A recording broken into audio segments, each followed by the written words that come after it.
എന്താ കുട്ടികൾ ഇവിടെ ഇരിക്കുന്നത്?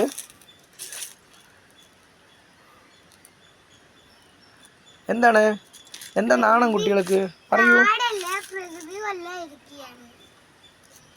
കാറ്റ് കൊള്ളാനോ? നല്ല സുഖം അല്ലേ? ഓക്കെ. ഇവിടെ നിറയെ അമ്പലമുണ്ട്. കാട്ടിനുള്ളൊരു അമ്പലമാറുണ്ട്. അത് നമുക്ക് പോയി നോക്കിയാലോ? ഓക്കെ.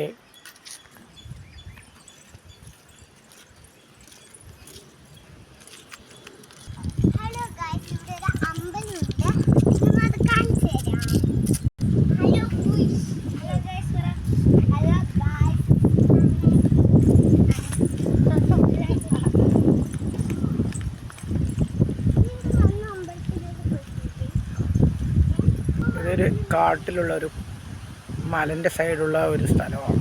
അപ്പോൾ ആ സ്ഥലത്തേക്കാണ് കുട്ടികൾ പോയിക്കൊണ്ടിരിക്കുന്നത്. അപ്പോൾ ഇത് മാളികപ്പുറം പറഞ്ഞുള്ള അവിടെ ഒരു ചെറിയൊരു കുഞ്ഞു വീട്. അപ്പോൾ അവിടെ നിന്ന് അങ്ങനെ ഞങ്ങൾ ഇവിടെ ഒരു ശിവൻ്റെ അമ്പലമുണ്ട്. അപ്പോൾ അമ്പലത്തേക്ക് പോകാൻ പോകുന്നു.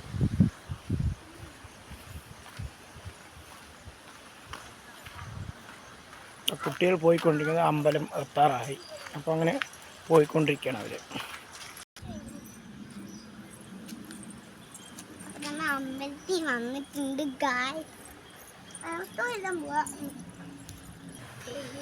ഇതൊരു കാട്ടിലത്തെ ശിവനാണ്. അന്നത്തെ കാലത്ത് ഉള്ള ഇവിടെ കാട്ടുവാസികൾ അവർ പൂജിക്കാനുള്ള വെച്ചൊരു ശിവനാണ്.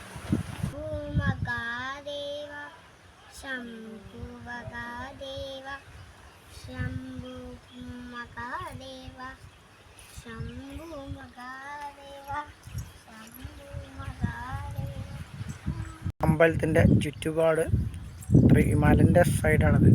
അപ്പോൾ ഈ ശിവന് വന്ന് വടക്കനാഥൻ എന്നുള്ള പേരാണ്. ഈ ശിവക്ഷേത്രത്തിൽ ഞങ്ങൾ വന്ന് തൊഴാൻ വേണ്ടി വന്നത്. അതായത് അമ്പലത്തെ കാട്ടിൻ്റെ ഉള്ളിലുള്ള കാരണം കുട്ടിയുടെ റിസ്ക് എടുത്തതിനെ കൂട്ടിയിട്ട് വന്ന് ഒരു ദർശനം ചെയ്തിട്ട് പോകാനായിട്ട് വന്നതാണ്.